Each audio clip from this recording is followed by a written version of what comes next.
అనుదినము దేవుని కృపావార్త కొరకు ఎదురు చూస్తున్న ఆత్మీయులారా, నేటి వాగ్దానంగా మత్తయి సువార్త 25:21 వచనంలో, నిన్ను అనేకమైన వాటి మీద నియమించెదను.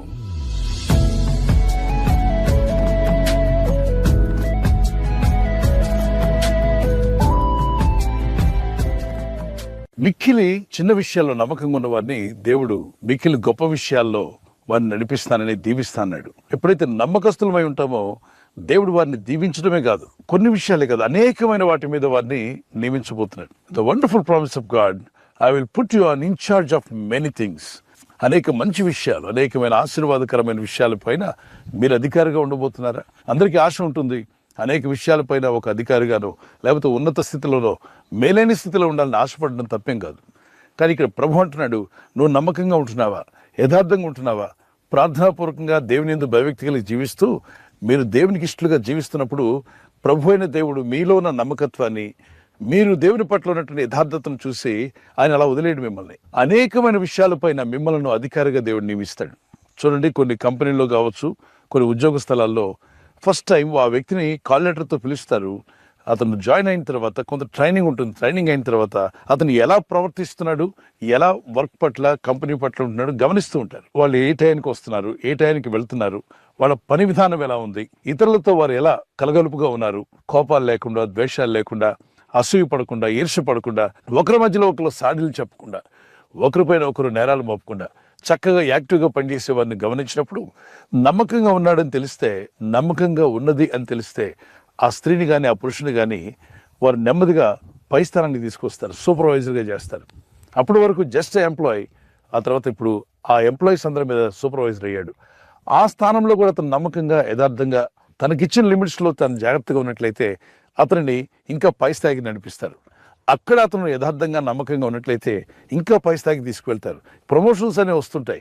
మానవులైన మన మధ్యలోనే నమ్మకస్తులైన వ్యక్తికి ప్రమోషన్స్ ఇస్తున్నట్టుగా సృష్టికర్త అనే దేవుడు అంటున్నాడు, నీవు నా ఎడల యథార్థంగా ఉన్నట్లయితే, నమ్మకంగా ప్రవర్తించి నమ్మకమైన సేవకుడిగా ఉన్నప్పుడు నేను నిన్ను అనేకమైన వాటి మీద నియమించేదను. విజనుడు కానీ సేవకుడు కానీ యథార్థంగా, నమ్మకంగా పనిచేస్తే ప్రభు ఆ సేవను అప్పగిస్తాడు. ఆ పరిచర్య బాగా చేస్తున్నట్లయితే ఆ వ్యక్తికి ఆ పరిచర్య నుండి మరొక పరిచర్య కూడా దేవుడు ద్వారం తెరుస్తాడు. అక్కడ కూడా అతను నమ్మకంగా ఉంటే మరొక పరిచర్యకు ద్వారం తెరుస్తాడు. ఇక్కడ మనం అసూయ పడకూడదు, ఈర్ష్య పడకూడదు. ఎందుకంటే ఆ వ్యక్తి యొక్క నమ్మకత్వాన్ని బట్టి ప్రభు అని దేవుడు నూతన ద్వారాలు తెరుస్తూ ఆ వ్యక్తిని హెచ్చిస్తున్నాడు. హెచ్చించబడిన ప్రతి వ్యక్తిని కూడా దూషించే రోజుల్లో మనం ఉంటున్నాం. అనేక మంది ఎవరు వారికన్నా గొప్పగా కనిపిస్తే వారిని విమర్శించడం కానీ, దూషించడం కానీ, లేనిపోని మాటలు పలకడం కానీ, హేళన చేయడం, అవహేళన చేయడం అనేది మనం గమనిస్తున్నాం. కొందరు తప్పుదారులు పైకి వస్తుంటారు, వారిని పక్కన పెట్టేయండి. యథార్థముగా, నమ్మకంగా దేవుని చేత హెచ్చించబడేవారు లేరా? ఉన్నారు. దేవుడు తన ప్రజలు చేస్తున్న ప్రతి పనిని గమనిస్తాడు. ఆయన మన హృదయ రహస్యాలు ఎరిగినవాడు. నీ నమ్మకత్వాన్ని బట్టి తప్పనిసరిగా దేవుడు నిన్ను ఆస్వాదించే రోజు రాబోతుంది. నిన్ను వర్ధిల్ల చేసే రోజు రాబోతుంది. నువ్వు అభివృద్ధి పొందే రోజు కూడా రాబోతుంది. దేవుని యందు భయభక్తి కలిగి నమ్మకంగా జీవించిన పేతురు జీవితాన్ని చూడండి. దేవుడు ఆ పేతుర్ని జాలడుగా వదిలేయండి. అనేక సంఘాలు కట్టేవానికి దేవుడు చేశాడు. అపొస్తలుడైన పౌలు ఒకప్పుడు సౌలుగా ఉండేవాడు. దేవుని మీద తిరగబడ్డాడు, దేవుని ప్రజలను బాధ పెట్టాడు, సంఘాలను బాధ పెట్టాడు, విశ్వాసులను దుఃఖపరిచాడు, దైవ సేవకులను దూషించాడు. అంతేకాకుండా వారిని నిర్మూలన చేయడానికి కొన్ని శాసనాలు కూడా ఆ రోజుల్లో ఉన్న అధికారులతో వాటిని సంపాదించి తన దగ్గర పెద్ద టీం తయారు చేసుకుని సంఘాలపైన దాడి చేయడానికి ఒక టీంతో బయలుదేరాడు. వెళ్తున్న దారిలో దేవుని వెలుగు అతన్ని ప్రత్యక్షం అవడం, ఆ వెలుగులోని ప్రభు మాట్లాడుతున్నాడు, సౌలా సౌలా నన్నెందుకు హింసిస్తున్నావని.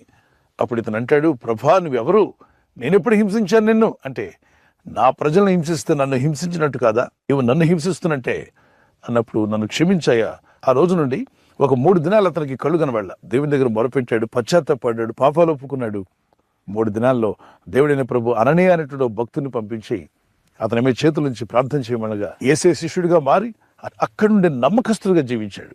నమ్మకంగా దేవుడిని సేవించాడు కనుకనే దేవుడు ఒక సంఘాన్ని అతనికి ఇవ్వాల, అనేక సంఘాల పైన ఒక అద్భుతమైనటువంటి అపోస్తలుగా దేవుడు వాడుకున్నాడు. మిమ్మల్ని కూడా దేవుడు వాడుకుంటాడు. మీరు చేస్తున్న ఉద్యోగంలో కావచ్చు, కంపెనీలో కావచ్చు, బిజినెస్లో లేదా సేవలో, పరిచర్యలో ఎక్కడన్నా ఉండండి, నమ్మకంగా ఉండండి, యథార్థంగా ఉండండి. నమ్మకస్తులైన వారిని ప్రభు అనే దేవుడు ఒక విషయం పైనే కాదు, అనేక విషయాల మీద ఇన్ఛార్జిగా పెడతా అన్నాడు. వచ్చిన కీర్తన పాడుకుందాం పిల్లరా.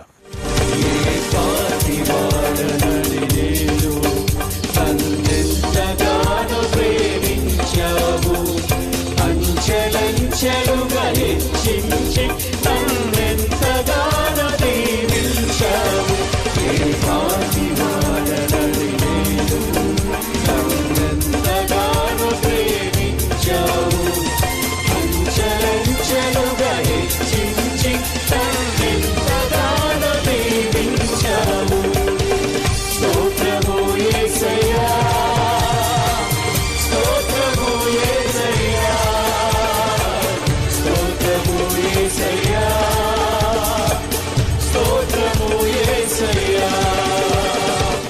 కొంతమంది అసూయపరులు మీ ఎదుగుదలను ఇష్టపడినవారు, మీకున్నటువంటి అభివృద్ధిని చూసి ఇష్టపడేవాళ్ళు ప్రతిదానికి విమర్శిస్తూనే ఉంటారు.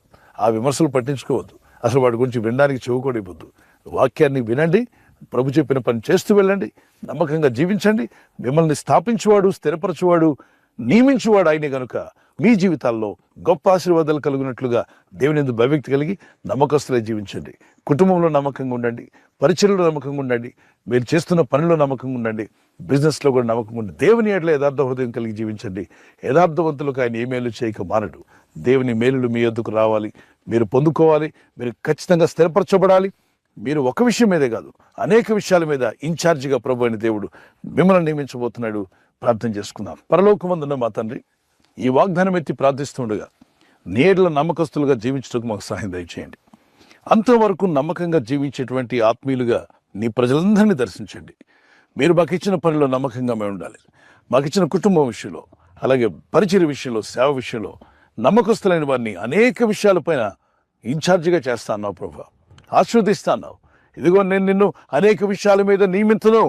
బలపరచువాడు, నియమించువాడు, స్థిరపరచువాడు, ఆశీర్వదించువాడు నీవే ప్రభు. నీ చేతికి మమ్మల్ని అప్పగించుకుంటుండగా ఈ వాగ్దానం అయితే ఎందరైతే ప్రార్థిస్తున్నారో వారి జీవితాల్లో ఎక్కడో లిమిటెడ్గా కాకుండా మీ ఆశీర్వాదాలు వారి మీదకి వస్తుండగా అనేక విషయాల మీద వారిని నియమించి స్థిరపరిచి వర్ధిల్ల చేసి మీ నామానికి మహిమ తెచ్చుకోమని మనందరం నీ చేతికి అప్పగించుకుంటూ ఉన్నాం.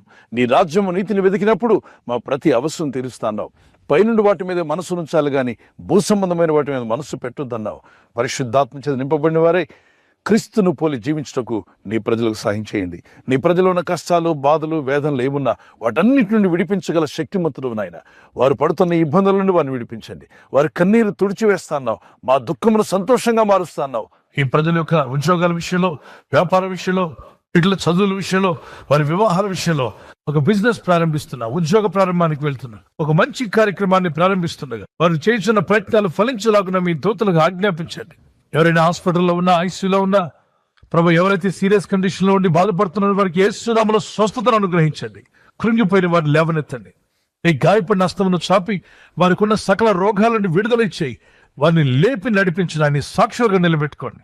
ఈ ఉదయకాలం ప్రతి రోగి యేసు నామములో స్వస్థత నొందునుగాక.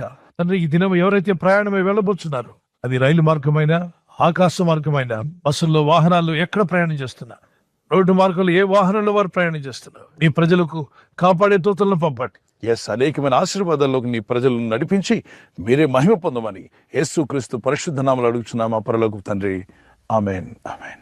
Thank for watching. Please subscribe, like, comment and share.